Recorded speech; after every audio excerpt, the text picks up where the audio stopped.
Around the world, there are places which are illegal to enter. In recent years, a trend has been forming which sees youngsters scaling buildings, crawling through sewers and sneaking into abandoned and banned areas. Categorizing themselves as urban explorers, they share their images to thousands of followers on Instagram or Facebook. But is it acceptable to have people sneaking around in areas which by authorities has been deemed restricted or even dangerous? Who are these people? We've found one for you. Today we are joined by urban explorer Andreas Fitt, who wants to tell us more about his unusual hobby, which he's sharing with a growing number of youngsters around the world. Hello, Andreas. Thank you for being here. First of all, can you explain what is the urban exploring is? Urban exploration simply means exploring places in the city, usually, which normally most people don't get to see. So it could be abandoned places, or it could be rooftops or storm drains beneath the city. And while I guess we share that often with graffiti writers and that kind of people, what we do is quite different, because we make no changes to the places where we go. Like, we don't paint on the walls or whatever, but instead we often photograph, even though that's not a criteria for being an urban explorer. But yeah, most of us do. And then we tend to leave the places as we found them in the first place. Why did you start this? It's tricky, I don't know. I think I started when I was around 13, probably. Mm-hmm. And back then I didn't know that urban exploration was a thing at all. I just somehow found myself drawn to, whenever there was a sign saying no entrance, I would like to go in there. And also always wanted to love climbing trees since I was little, so that just turned into buildings over time, I guess. And then a few years later I found out that other people were doing the same thing.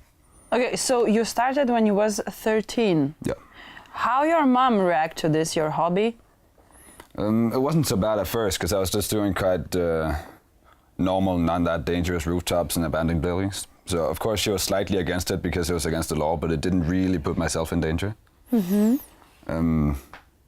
I guess it became a bit worse a few years later when I started doing construction cranes and stuff like that, and she became slightly nervous.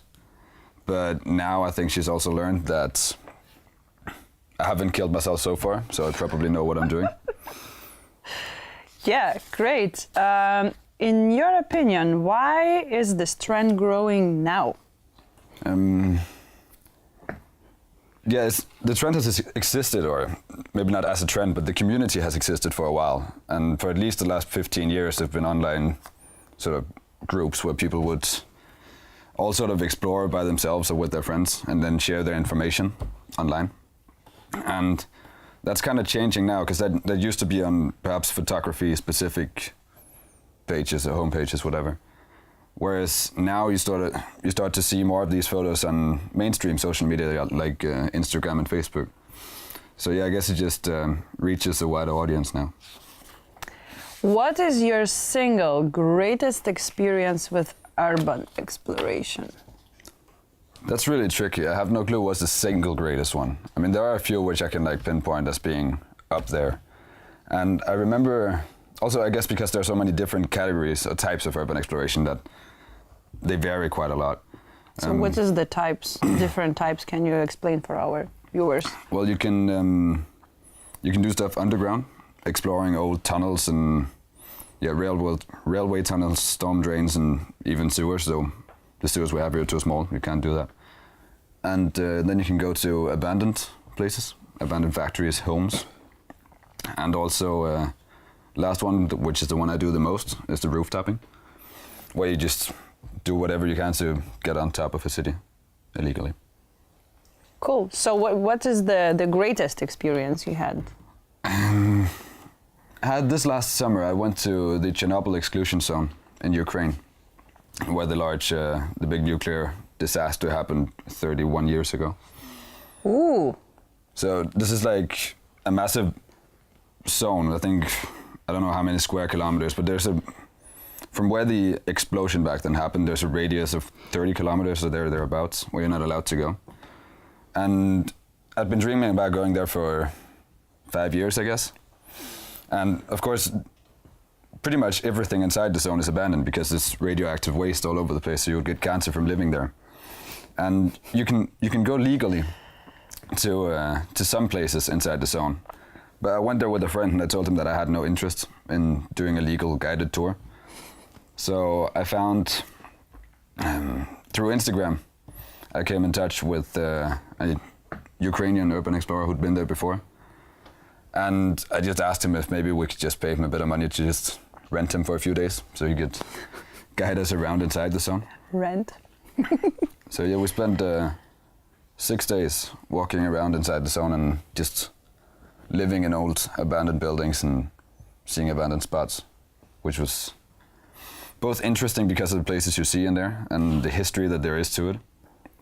And you can get some amazing photographs because they have these really unique structures, and you can see that sort of how nature is reclaiming the city.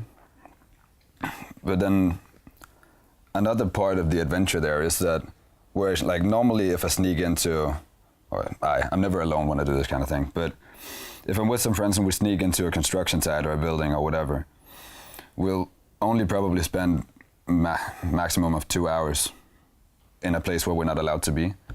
Whereas, yeah, this Chernobyl zone, that was 6 days of just constant paranoia because you see police around, and yeah, of course you have to avoid them because we were in camouflage clothing and walking at night. And then as soon as you see a car, and also when you walk inside, you never talk because you just have to listen. So as soon as you hear a car, you just jump to the side of the road and pray that they haven't seen you. And it's tough too, because I think when we were leaving Pripyat, which is the main city inside the zone, and then exiting the zone, we ended up being awake for 44 hours. And the last 12 of the hours we were walking, we had no water either. So yeah, just walking around about to pass out through the night.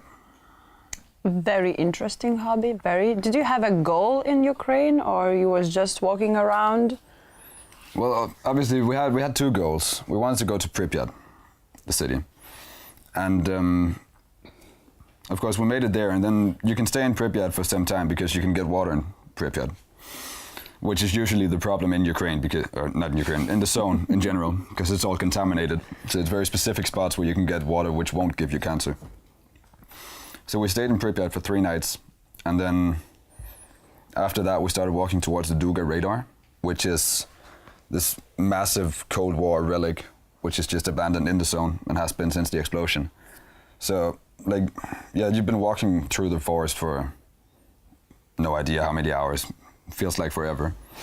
And then at sunrise approximately, we reached the radar, which is just seemingly in the middle of nowhere, just because there are trees growing around it. And then you have a metal structure standing in front of you, which is 150 meters high and half a kilometer long, and guarded as well. So we snuck around for a bit. We made a detour, I think, of 4 kilometers to get around the police checkpoint there, and left our backpacks in the forest. Just grabbed our cameras, and then made it under the fence and got to the radar and climbed it successfully.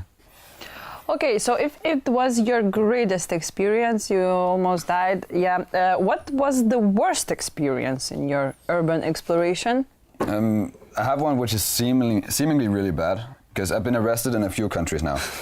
But what's so funny about that?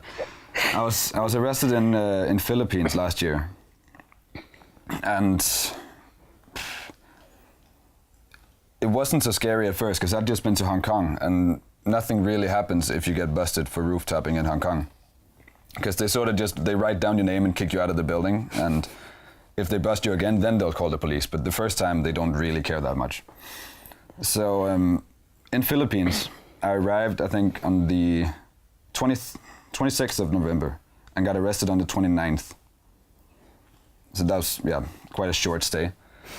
And only made, it was the third rooftop I went to, where suddenly just security arrived. And of course we didn't really get that worried at first. And I don't think the guards actually cared that much either. They just found us and wanted to kick us out. But their security manager was ridiculously pissed. Like, I mean, I know that we were breaking the rules, so of course it's okay for him to be pissed at us, but this seemed just insane. So yeah, he called the police, and then we were picked up and taken to the police station and stayed there for 2 nights while the security manager filed a case. And then, of course, staying in the police station, we were bribing the police officers so that we wouldn't have to go inside the cell, which is quite an uncomfortable place. But then we realized that it would take some time before we could get out. So we just had to give up and then spend 4 nights inside the cell, 4 days, which is quite a terrible place to be, because like it's 25 square meters and 5 of those square meters are flooded with water. The rest is full of cockroaches, and we were 60 people in there. But in the end, I'm really happy I had that experience, because I got to talk to some really interesting people in there. And also, nobody was unfriendly or whatever. It was kind of, you sort of had a feeling like people were actually working together inside the cell, because like they were like, in jail you have to survive. So everybody was kind of helping each other out. It's really interesting to see. And then we paid, what was it, $800 bribe for the judge to speed up the case and get us out. Cool. Which was the sucky part, because it was a bit expensive. Oh yeah, it seems almost of the places you go to are banned ground. How do you justify breaking the law? I guess, at least to myself, I justify it in the way that I don't do any damage to whatever property I'm visiting. And I can't really cause trouble for anyone else than myself. You know, like, of course, if I fall, then that's my mistake, and I'm the one who's gonna get hurt or die. But I'm not putting anybody else's life in danger. But you're sharing your images, and you're showing the example for very young people who is like, oh, it's fun, let's go. Yeah, I think definitely it's everybody's own responsibility to go to these places. And I also think that nobody who saw an image on Instagram or Facebook, and nobody smart, would then go out and recreate what we did. And if something went wrong, they wouldn't blame us. Because in general about urban explorers, that they tend to take responsibility for themselves, because they know that they're already breaking rules. So they have no guarantee that everything is going to go well. And one thing that does annoy me a bit about the changes that are happening in urban exploration in the recent 3 years, I guess, is that, especially scrolling through Instagram, you see teenagers with selfie sticks getting thousands of likes for climbing buildings. And I think it's sort of become too much of an attention whore thing. Whereas I guess maybe some of them are just forgetting what urban exploration was about in the first place, and actually, you know, doing stuff for yourself and doing something for your own enjoyment rather than just doing as a selfie and bragging. Whereas, yeah, that's what I loved about being on top of. I remember in particular Bayoke Tower in Bangkok, this 328 meter high rise, where I was just sitting on, or hanging on this ladder at the very, very top and doing a photo. And my camera was kind of broken at the time, so it was a real struggle to actually get it to work, and it's a long way down. But even just like taking a break and letting the camera cool down, just looking over the city, just enjoying the view, makes you feel, for one thing, it's really an amazing spectacle, really beautiful sight. And it also just makes you relaxed somehow, being able to see everybody beneath you and nobody can see you. If you had unlimited money, where would you go? Before I die, I want to go to every single country in the world. So, well, if I had unlimited money, I would probably just be in Denmark for 2 months a year, travel the rest of the time. I really want to go back to Hong Kong. I've been there before, but only for a week. Really want to go back to Kiev, but I also really want to go to some some cities in China, Shanghai and Shenzhen, and really want to go to Japan as well. New York would be awesome too. Where do you see yourself in 10 years as urban explorer? Probably doing pretty much the same thing as I'm doing now, and hopefully on a roof somewhere.